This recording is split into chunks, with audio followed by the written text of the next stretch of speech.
Oke, dalam pertemuan kali ini kita membahas mengenai manajemen komunikasi project. Nah, tujuannya kita mempelajari manajemen komunikasi project itu yang pertama memahami proses-proses yang dilakukan di dalam manajemen komunikasi. Kemudian mengerti manfaat melakukan manajemen komunikasi di dalam manajemen project, ya, terutama yang projectnya teknologi informasi.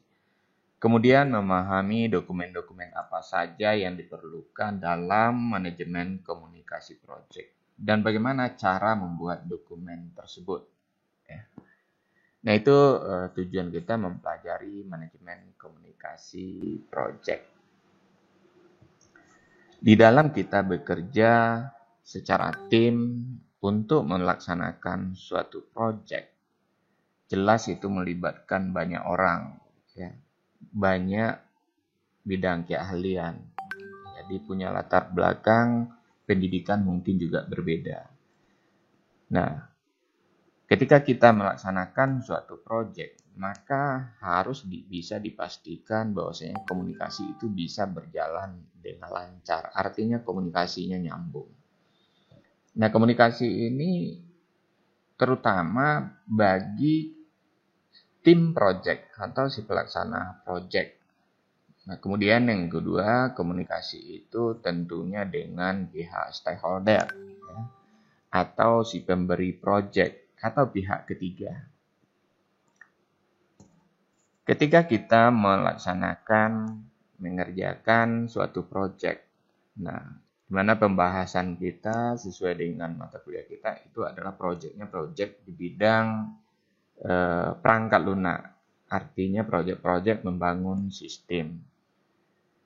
Sebagaimana kita pahami bersama, untuk membangun sistem itu kita harus juga melibatkan user. Ini kalau kita masuk ke dalam analisa perancangan sistem. Dalam membangun sistem itu kita harus melibatkan user. Tujuannya apa? Supaya kita tahu apa kebutuhan dari user. Jadi membangun sistem itu bukan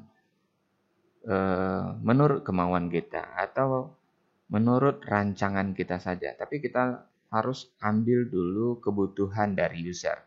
Jangan sampai terjadi project itu kita kerjakan hasilnya tidak sesuai dengan kebutuhan user. Nah, itu sangat berbahaya sekali. Melibatkan user artinya kita sebagai tim pelaksana project itu akan berkomunikasi dengan user. Ya.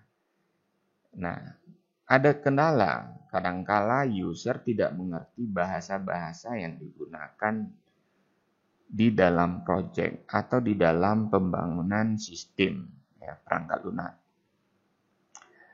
Sebagai contoh umpamanya flowchart, istilah flowchart mungkin aja user itu nggak paham. Ya. Tetapi user paham dia butuh apa gitu.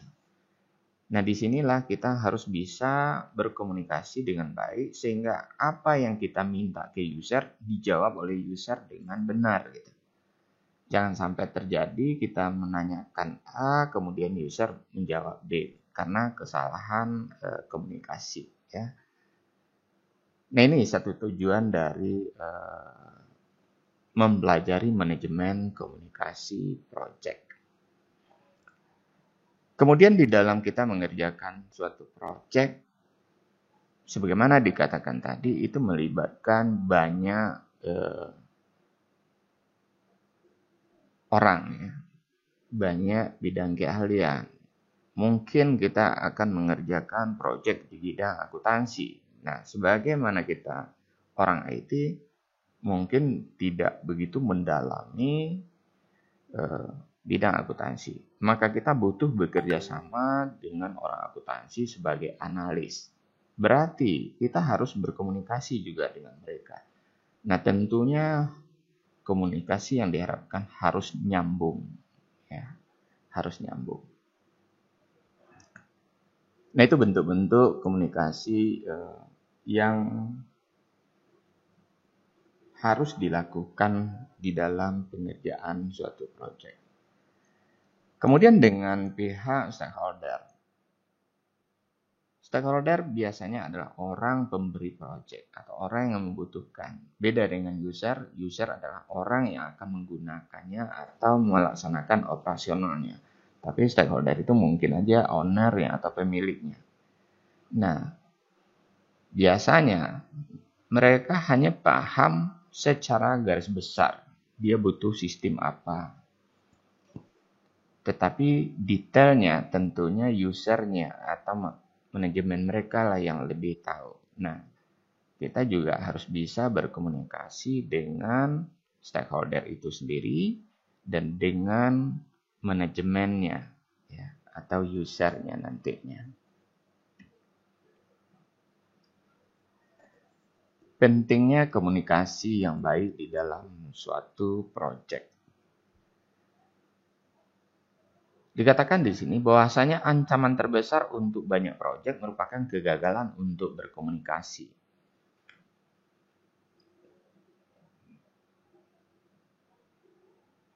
Budaya kita menempatkan profesional TI atau di bidang teknologi informasi sebagai komunikator yang baik.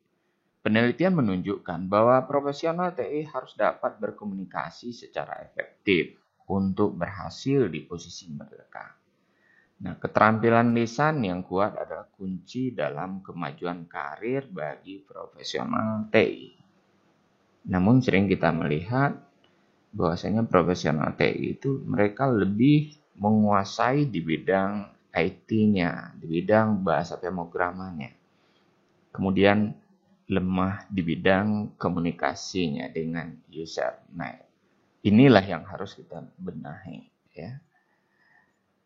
Kenapa itu bisa terjadi? Mereka terlalu fokus salah satunya ke dalam logik yang harus mereka tuangkan ke dalam program. Ya. Sedangkan komunikasi ini bersifat sosial. Bagaimana bisa memahami orang lain di dalam berpendapat. Seperti itu.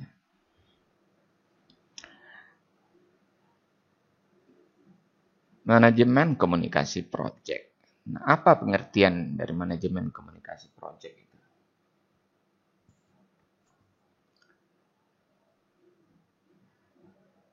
Manajemen komunikasi proyek adalah proses yang mencakup mengumpulkan informasi, mendistribusikan atau menyalurkan, kemudian pencarian keterangan, dan perpindahan informasi di dalam proyek.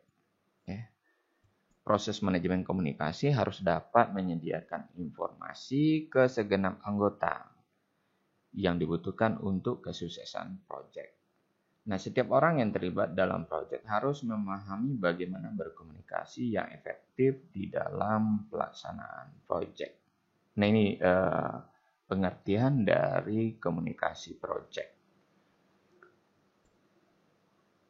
Kita ambil kembali ke kalimatnya, bahwasanya dikatakan manajemen komunikasi itu adalah proses mencakup pengumpulan informasi. Nah, kita ambil poin ini dulu, pengumpulan informasi. Nah, dari siapa kita mengumpulkan informasi? Salah satunya ya dari user. Dia butuh apa terhadap sistem yang akan dibangun. Berarti kita harus bertanya kepada user. Nah, tentunya dengan pertanyaan yang mudah dipahami oleh user.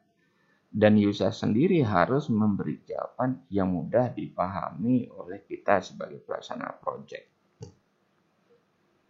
Kemudian distribusi atau penyaluran. Kemana informasi itu disampaikan? Siapa yang berhak menerima informasi dan siapa yang tidak berhak menerima informasi? Nah, ini juga harus dipahami di dalam manajemen komunikasi proyek.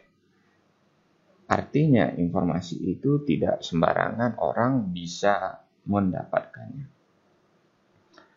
Termasuk juga pencarian keterangan. Nah, ini mungkin kalau di dalam penelitiannya masuk ke dalam data sekunder, ya, data-data pendukung. Kemudian perpindahan informasi di dalam proyek. Nah, itu juga bahas di dalam komunikasi proyek. Setiap orang di dalam proyek yang terlibat di dalam proyek harus memahami bagaimana berkomunikasi yang efektif di dalam pelaksanaan proyek tersebut.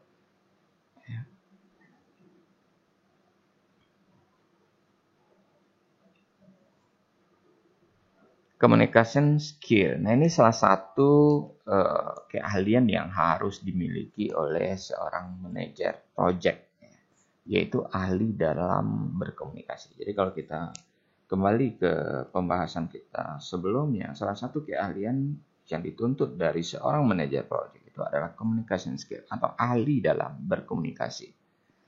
Karena dia nantinya akan berurusan dengan stakeholder, dengan pihak ketiga maupun dengan tim project dia sendiri.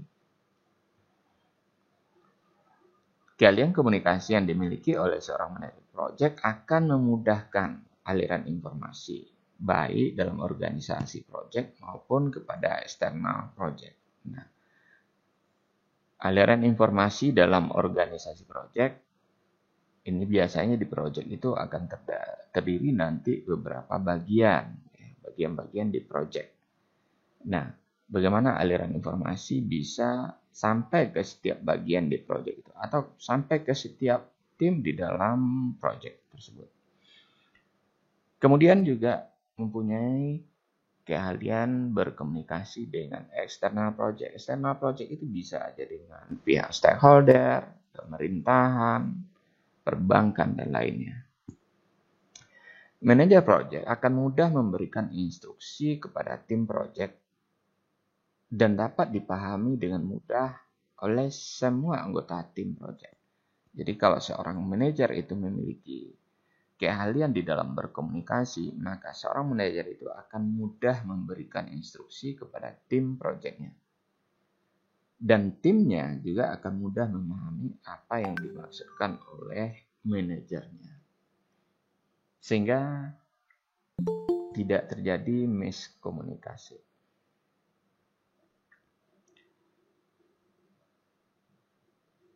Manajemen komunikasi project adalah kompetensi yang harus dimiliki oleh seorang manajer project. Nah, makanya tadi dikatakan satu keahlian yang harus dimilikinya itu adalah communication skill. Nah, dikatakan di sini bahwasanya komunikasi itu adalah kompetensi yang harus dimiliki oleh manajer project. Tujuan utamanya adalah agar adanya jaminan bahwa semua informasi mengenai project akan sampai tepat pada waktunya. Dibuat dengan tepat, dikumpulkan, dibagikan, disimpan, dan diatur dengan tepat pula. Nah, orang-orang teknologi informasi terkenal dengan memiliki kemampuan komunikasi yang rendah. Nah, tadi sudah kita singgung sebelumnya.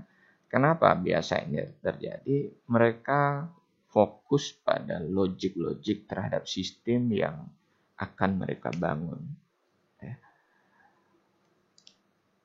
Sehingga biasanya mereka punya kelemahan di bidang komunikasi. Nah, ini yang harus ditekankan di dalam komunikasi project di bidang IT. Manajer project harus punya keahlian di dalam komunikasi. Begitu juga orang-orangnya. Artinya semua tim project harus belajar berkomunikasi dengan baik di dalam melaksanakan projectnya.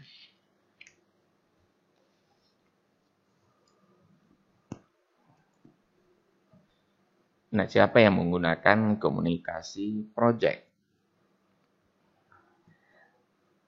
Yaitu setiap anggota tim project akan terlibat dalam komunikasi project.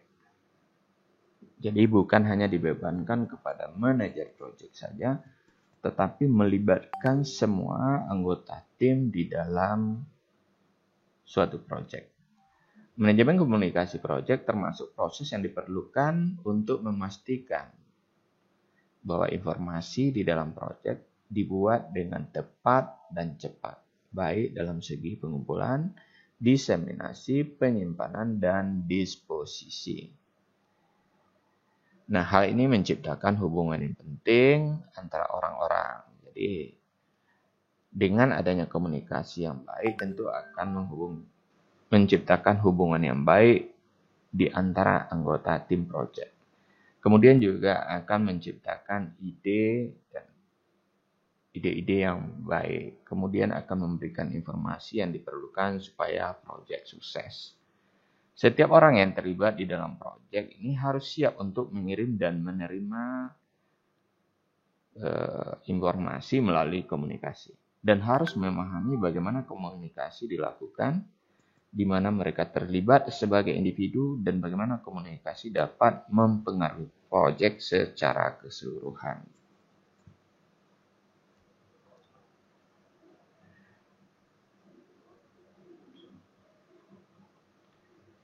Manajemen komunikasi proyek dibutuhkan untuk mensosialisasikan kebijakan-kebijakan pengembangan proyek, hasil kerja proyek, dan melakukan koordinasi dan komunikasi dengan seluruh pemangku kepentingan. Manajemen komunikasi proyek dibutuhkan untuk satu, perencanaan komunikasi. Jadi supaya komunikasi itu baik, maka harus direncanakan bagaimana sih berkomunikasi di dalam suatu proyek. Yang kedua, untuk mendistribusikan informasi. Dan yang ketiga, untuk pelaporan kinerja. Dan keempat, untuk mengelola stakeholder. Nah, apa aja itu nanti dibahas di dalam pembahasan lanjutan. Nah, kita lihat di sini. Yang pertama, perencanaan komunikasi, yaitu mendefinisikan kebutuhan komunikasi dan informasi antara orang-orang yang terlibat di dalam proyek. Dalam tahap ini dilakukan pemilihan instrumen yang akan digunakan dalam berkomunikasi selama pengerjaan proyek. Nah, komunikasi ini bisa dilakukan internal sesama anggota tim di dalam tim proyek ataupun eksternal. Dikatakan di sini, di dalam tahap perencanaan komunikasi dilakukan pemilihan instrumen. Ya, instrumen apa yang akan digunakan dalam berkomunikasi. Sebagai contoh, umpamanya bisa aja instrumen itu dalam bentuk tertulis atau dalam bentuk berita acara. Contoh, kita berkomunikasi secara eksternal dengan user. Kita tanyakan kepada user apa sih kebutuhan sistem yang mereka inginkan. Kemudian mereka menjawab kebutuhannya. Seluruh jawabannya itu kita tuangkan ke dalam bentuk berita acara. Kemudian berita acara ini kita sampaikan kembali kepada user apakah sesuai dengan apa yang sudah dia sampaikan. Jika sesuai, maka dia harus menandatangani berita acara itu. Nah, itu salah satu bentuk komunikasi. Jadi instrumennya menggunakan tertulis dalam bentuk berita acara umpamanya. Kemudian bisa juga komunikasi itu dalam bentuk chatting umpamanya. Nah, jadi harus disepakati dulu sehingga kalau laporan secara lisan itu tidak dianggap ya, di dalam komunikasi. Ya, mungkin hanya sebagai pengantar informasi saja, tetapi tidak mempengaruhi ke dalam pelaksanaan proyek. Nah, yang kedua, distribusi informasi. Distribusi informasi itu adalah proses yang dilakukan demi menjamin terpenuhi kebutuhan informasi secara tepat. Bentuk distribusi informasi itu bisa aja dalam bentuk rapat atau meeting. Nah, jadi kalau kita ingin menyampaikan informasi terkait dengan proyek kepada tim atau anggota tim proyek, kita adakan rapat umpamanya. Nah, di dalam rapat itulah nanti kita sampaikan apa aja informasi yang perlu disampaikan kepada anggota tim proyek. Kemudian yang kedua, distribusi informasi itu dalam bentuk laporan atau report.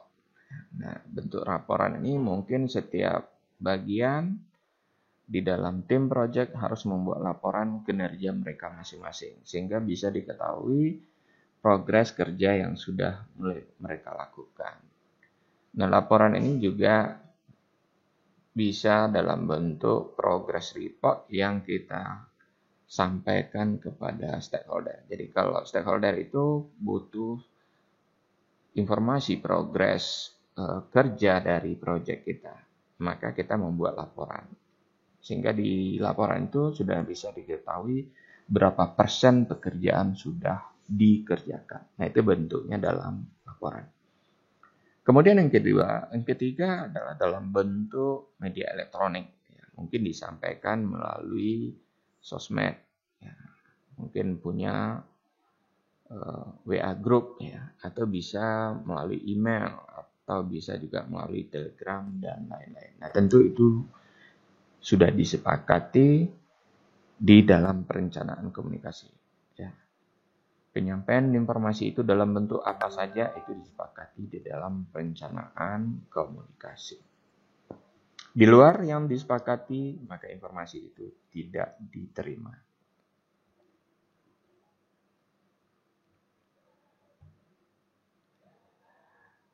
Nah, yang ketiga, pelaporan kinerja. Nah, pelaporan kinerja ini baik dari anggota tim proyek kepada manajer proyek atau dari pelaksana proyek kepada stakeholder.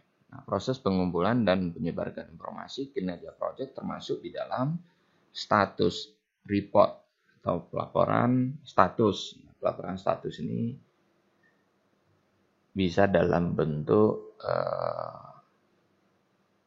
apakah selesai atau belum, seperti itu. Nah, kalau pengukuran kemajuannya, nah ini dalam bentuk progress report. Ya. Sudah sekian persen pekerjaan dilaksanakan, sumber daya yang digunakan, sudah menghabiskan sekian biaya, dan seterusnya. Nah, termasuk juga kepada peramalan. Ya. Nah, ini kalau terjadi sesuatu, mungkin ada perkiraan atau probabilitas akan terjadi perubahan di dalam pembangunan sistem. Ya. Nah, itu masuk ke dalam pelaporan kinerja. Kemudian manajemen komunikasi proyek itu digunakan juga untuk mengelola stakeholder. Nah, proses mengelola komunikasi untuk memuaskan ekspektasi para stakeholder. Jadi kita juga harus bisa bagaimana berkomunikasi yang baik dengan stakeholder sehingga stakeholder itu puas ya. Kemudian tahap ini untuk memenuhi segala isu-isu yang dimunculkan stakeholder. Nah, kalau seandainya stakeholder menyampaikan isu-isu terkini terkait dengan proyek, nah kita harus siap untuk menjawab terkait dengan isu yang disampaikan. Sebagai contoh umpamanya, ketika kita sedang mengerjakan pembangunan sistem akuntansi umpamanya. Kemudian stakeholder menyampaikan bahwasanya untuk 2021 ini akan terjadi perubahan PSAK umpamanya. Nah, kita harus siap di situ. Bagaimana kita membangun sistem itu disesuaikan dengan PSAK yang akan diterapkan di tahun 2021 tersebut.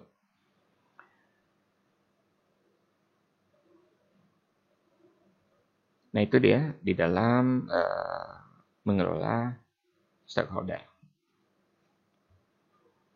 Kita lanjut. Nah, tahapan manajemen komunikasi, perencanaan komunikasi, distribusi komunikasi, pelaporan kinerja, mengelola stakeholder. Nah, ini sudah kita sampaikan tadi, sudah kita bahas tadi. Kita lanjutkan saja. Perencanaan komunikasi project. Nah, ini detail dari yang tadi sebetulnya ya. Tapi boleh kita ulang kembali.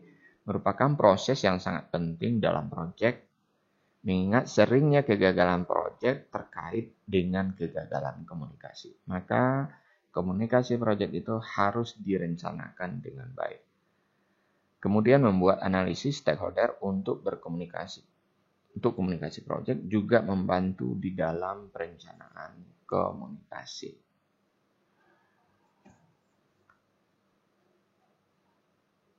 Kebutuhan komunikasi stakeholder, informasi yang akan dikomunikasikan termasuk format, konten, dan tingkat rincian.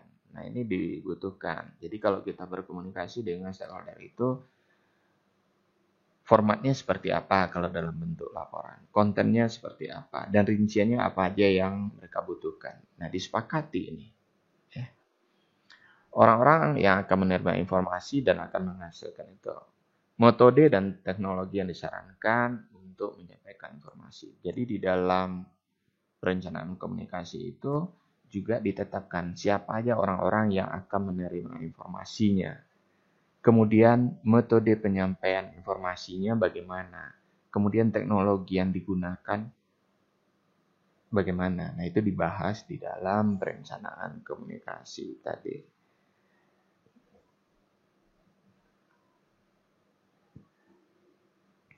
Frekuensi atau jadwal untuk menghasilkan informasi, misalkan mingguan atau tiap tanggal 1 dan seterusnya. Nah, ini komunikasi dengan stakeholder. Umpamanya informasi itu disampaikan apakah dalam satu kali dalam seminggu atau setiap awal bulan. Nah, itu bisa disepakati di dalam perencanaan komunikasi. Tetapi di dalam pelaksanaan proyek biasanya progress report itu minimal 1 kali seminggu sehingga stakeholder tahu sejauh mana progres dari pengerjaan proyeknya. Metode untuk mendapatkan informasi seperti memo, telepon, dan lain sebagainya. Kemudian metode untuk memperbarui rencana manajemen komunikasi sejalan dengan kemajuan dan pembangunan proyek. Metode untuk menyelesaikan masalah yang tidak dapat diselesaikan di level bawah. Nah, daftar isi istilah dan terminologi. Di sini juga dibahas jika ada masalah yang tidak dapat diselesaikan. Nah, itu solusinya bagaimana? Sudah ada di perencanaan komunikasi proyek. Nah, ini industri informasi, mendapatkan informasi yang tepat untuk orang yang tepat. Jadi informasi itu harus didapatkan dari orang yang tepat dan untuk orang yang tepat. Kemudian menggunakan format yang berguna sama pentingnya dengan mengembangkan informasi. Pertimbangan penting termasuk menggunakan teknologi untuk meningkatkan distribusi informasi. Metode formal dan informal untuk mendistribusikan informasi. Nah, metode formal itu kan tadi salah satunya dalam bentuk rapat, dalam bentuk laporan. Nah, sedangkan informal ini bisa aja dalam bentuk chatting atau telepon seperti itu. Isu-isu penting dalam distri informasi. Nah, dalam kita mendistribusikan informasi ada 7 hal yang mungkin perlu dipertimbangkan. 1, penggunaan teknologi. Teknologi apa yang kita gunakan? Nah, umpamanya kita menggunakan telepon atau menggunakan sosial media. Nah, itu kalau sosial media umpamanya WA grupnya harus ditetapkan, ya. Jadi tidak bisa sembarangan saja. Kalau menggunakan nomor WA yang digunakan, maka nomornya harus terdaftar, tidak bisa gunakan nomor sembarangan. Nah, begitu seterusnya. Kemudian cara formal dan informal. Formalnya dalam bentuk tertulis, formatnya jelas. Ya, kalau informalnya, nah ada hal-hal yang mungkin yang bersifat insidental mungkin bisa disampaikan secara informal, mungkin via telepon umpamanya. Penanganan informasi yang sangat penting agar dapat didistribusikan dengan efektif dan tepat waktu. Jadi itu kegunaan dari distribusi informasi itu harus bisa didistribusikan tepat waktu. Kemudian memilih media yang cocok untuk berkomunikasi. Nah, medianya ini bisa aja seperti tadi sosial media umpamanya atau dalam bentuk laporan tertulis. Kemudian pemahaman akan teknik komunikasi baik individual maupun berkelompok. Nah, kemudian juga harus ada bagaimana kalau seandainya ada berita buruk. Bagaimana kita dalam menyampaikan berita tersebut ke dalam tim project maupun kepada stakeholder. Nah, itu harus ada tekniknya. Jadi jangan dilaporkan mendadak begitu saja. Gitu. Kemudian pengaturan jumlah jalur komunikasi. Nah, kalau ada WA group, berapa WA group yang bisa digunakan untuk berkomunikasi. Jadi jangan tiba-tiba muncul WA group yang baru seperti itu. Nah, itu salah sekali. Pelaporan kinerja. Nah, pelaporan kinerja membuat stakeholder mendapat informasi tentang bagaimana sumber daya digunakan untuk mencapai tujuan proyek. Laporan status menjelaskan di mana proyek berdiri di titik tertentu dalam waktu tertentu. Laporan kemajuan menjelaskan apa yang telah dilakukan tim proyek selama kurun waktu tertentu. Perakiraan memperkirakan status dan kemajuan proyek masa depan berdasarkan informasi terakhir dan tren. Nah, maksudnya di sini pelaporan kinerja ini memberikan informasi kepada stakeholder sejauh mana proyek sudah kita kerjakan. Nah, nantinya stakeholder akan membandingkan dengan sisa waktu yang tersedia maupun dengan sumber daya yang sudah digunakan atau biaya yang sudah dikeluarkannya. Ini fungsi dari pelaporan kinerja. Nah, mengelola stakeholder, manajer proyek harus memahami dan bekerja dengan berbagai pihak yang berkepentingan. Nah, perlu merancang suatu cara untuk mengidentifikasi dan menyelesaikan masalah. Dua alat penting termasuk matrik manajemen, ya, harapan dan catatan.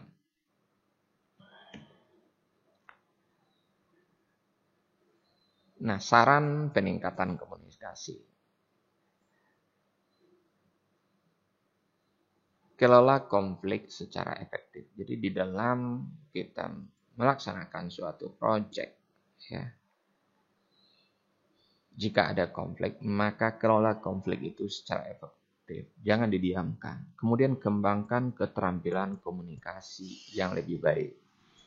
Sehingga semua informasi yang dibutuhkan, baik eksternal maupun internal di dalam kegiatan proyek itu sampai.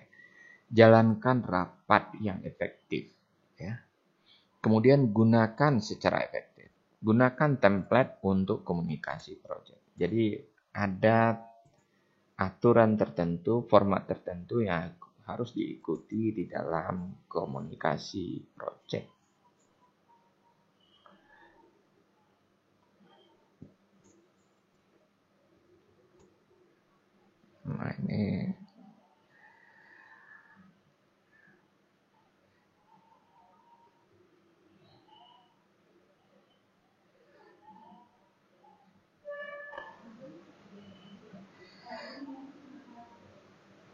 Nah, ini menangani konflik. Yang pertama itu konfrontasi, langsung menghadapi konflik dengan menggunakan pendekatan pemecahan masalah.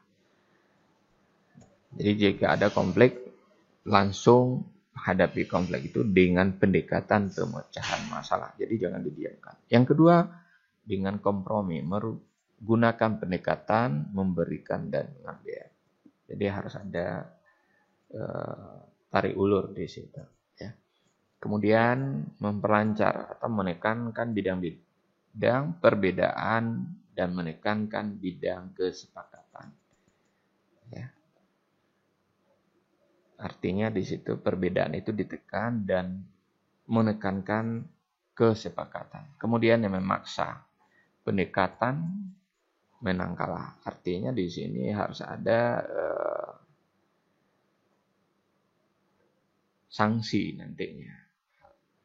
Menarik dan dari ketidaksetujuan aktual dan potensial. Ya. Jadi kalau ada konflik di situ, maka diselesaikan. Di mana di situ akan ada nanti yang menang dan yang kalah, ya, di dalam penyelesaian tersebut.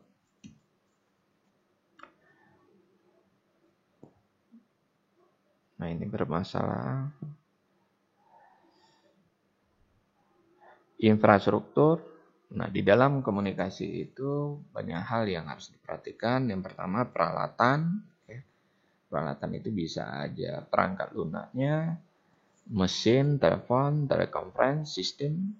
Ya. Kemudian teknik termasuk pelaporan perpaduan template, peraturan, prosedur, pertemuan dasar, dan proses pengambilan keputusan. Kemudian prinsip-prinsip termasuk menggunakan membuka dialog yang telah disepakati untuk etika kerja.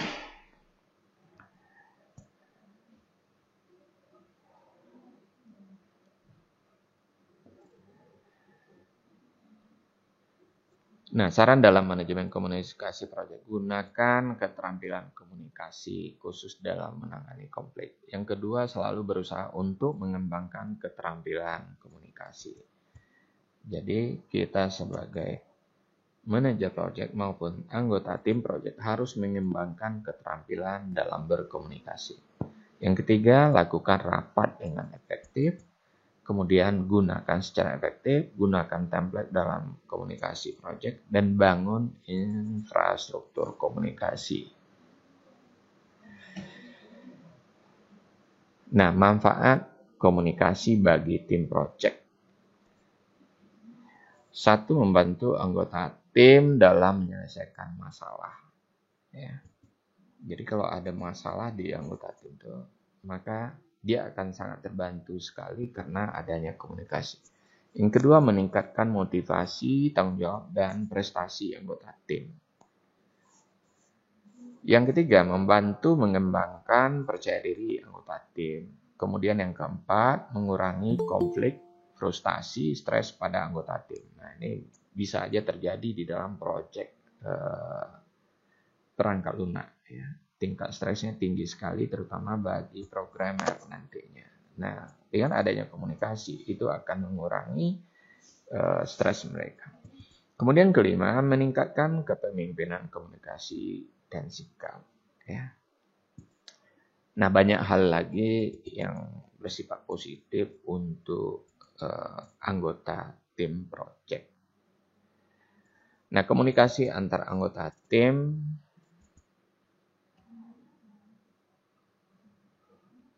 ya, meningkatkan komunikasi antar anggota tim. Kemudian meningkatkan pemahaman antar anggota. Kemudian informasi kesamaan dalam memperoleh kesempatan. Jadi kalau adanya komunikasi itu, maka semua anggota tim itu mendapatkan informasi yang sama. Ya. Kemudian informasi berbagai peraturan perusahaan, pemerintah. Nah, dengan adanya komunikasi, semua anggota tim nanti akan tahu peraturan-peraturan, baik peraturan perusahaan maupun peraturan pemerintah beserta kebijakan. Jadi jangan mereka sampai melanggar peraturan karena mereka tidak tahu. Nah, ini fungsi dari komunikasi. Kemudian gunanya juga untuk harmonisasi hubungan pribadi antar anggota. Nah, kalau komunikasinya lancar, pasti hubungan mereka harmonis. Kemudian menciptakan suasana yang baik bagi tim project untuk bisa berkembang. Ya. Oke, penilaian kinerja. Nah, pelaksana project itu merupakan tim project. Nah, tim project itu bisa juga kita katakan sebagai karyawan. Nah, tentunya mereka juga harus diberikan penilaian kinerja untuk meningkatkan karir karyawan itu sendiri. Nah, penilaian kinerja itu dikatakan oleh Skarmercon, penilaian kinerja adalah proses formal untuk mengevaluasi kinerja dan memberikan umpan balik. Jadi anggota tim project itu di samping kita tuntut mereka untuk melaksanakan pekerjaannya di dalam project, maka kita harus juga komunikasikan kepada mereka bahwasanya mereka itu juga dinilai. Ya. Nah, tentunya bagi mereka yang melaksanakan pekerjaan dengan baik harus ada reward yang mereka terima. Ya. Nah, penilaian kinerja berarti mengevaluasi kinerja karyawan ya saat ini ataupun di masa lalu. Nah, relatif terhadap standar prestasinya. Manfaat penilaian kinerja itu untuk meningkatkan karyawan. Ya. Nah, ini dia manfaatnya, perbaikan kinerja, penyesuaian kompensasi. Jadi kalau kinerjanya baik, mungkin ya gajinya akan dinaikkan. Kemudian penempatan karyawan yang dulu mungkin dia hanya sebagai junior programmer, kemudian sudah bisa diangkat menjadi programmer utama ya, atau senior programmer. Kemudian kebutuhan pelatihan dan pengembangan. Jadi kalau ada karyawan itu yang lemah mungkin kinerjanya di dalam pelaksanaan proyek, maka diberikan dia pelatihan. Kemudian perencanaan pengembangan karir. Ya. Jadi programmer itu jangan ide-ide terus, nanti lama-lama kinerja mereka menurun, akan bosan mereka. Nah, perlu juga dipikirkan oleh kita sebagai manajer proyek. Kemudian mendeteksi kelemahan proses staffing. Ya. Mendeteksi ketidaktepatan informasi, mendeteksi kesalahan desain jabatan atau menempatkan orang ya. Seharusnya dia belumlah sebagai programmer utama, tapi kita sudah tempatkan di situ. Nah, nanti akan ketahuan. Ya. Kemudian menjamin kesempatan kerja yang setara, mendeteksi faktor eksternal yang mempengaruhi kinerja. Kemudian memberikan umpan balik bagi departemen dan SDM. Nah, syarat penilaian kinerja ya. Suatu sistem penilaian kinerja harus menggambarkan secara akurat kinerja dan tipikal karyawan. Untuk sistem penilaian kerja harus yang pertama job related, mengevaluasi berbagai perilaku kritikal yang dapat menghasilkan kinerja yang sukses. Jadi anggota tim proyek kita itu harus kita evaluasi dia berdasarkan jobnya. Kemudian praktis ya. Nah, di dalam melakukan penilaian itu harus bersifat praktis, dapat dipahami dengan mudah oleh evaluator dan karyawan. Kemudian terstandarisasi.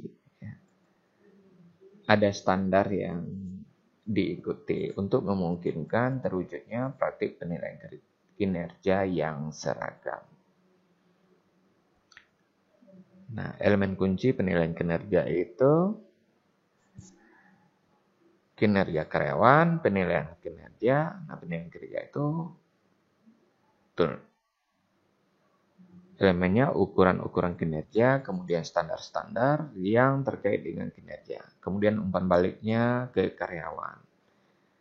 Nah, setiap penilaian itu diarsipkan. Ya. Kemudian muncullah keputusan-keputusan SDM. Apakah karyawan itu baik kinerjanya atau kurang atau harus diberikan pelatihan. Nah, dikembalikan lagi kepada pelaksanaan penilaian kinerja karyawan. Nah, ini harus dilakukan oleh manajer proyek dan tentunya itu dikomunikasikan.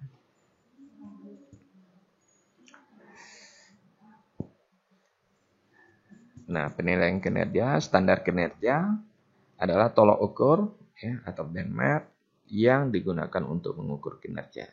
Yang kedua, agar efektif, standar harus terkait dengan hasil yang diharapkan dari suatu jabatannya. Jadi kalau dia sebagai programmer utama, dilihat apakah yang dikerjakannya sudah sesuai dengan yang diharapkan.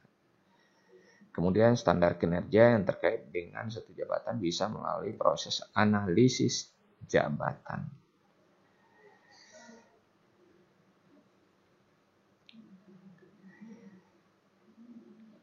Kemudian prinsip SMART dalam penetapan standar kinerja. SMART itu yang pertama spesifik adalah jelas dan rinci. Apa aja yang dinilai. Yang kedua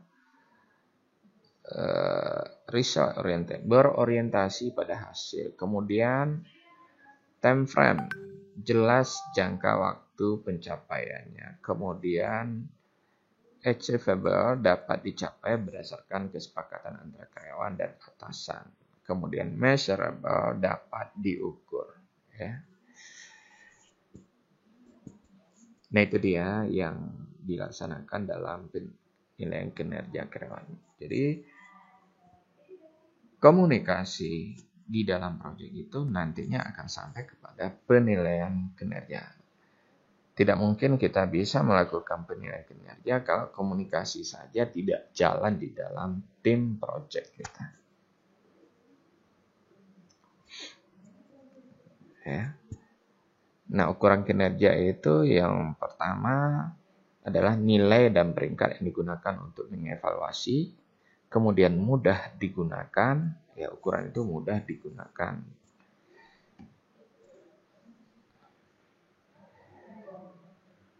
Nah, ini beberapa syarat penilaian kinerja. Harus didasarkan hasil analisis jabatan, harus standar formal, standar harus dikomunikasikan kepada karyawan sebelum periode penilaian. Jadi sebelum dinilai itu beritahu mereka data yang digunakan harus objektif, pengukuran harus pada dimensi kerja spesifik. Jika yang dinilai adalah perilaku, maka penilaian harus punya cukup waktu melakukan observasi. Untuk meningkatkan reliabilitas perlu ada lebih dari satu penilai.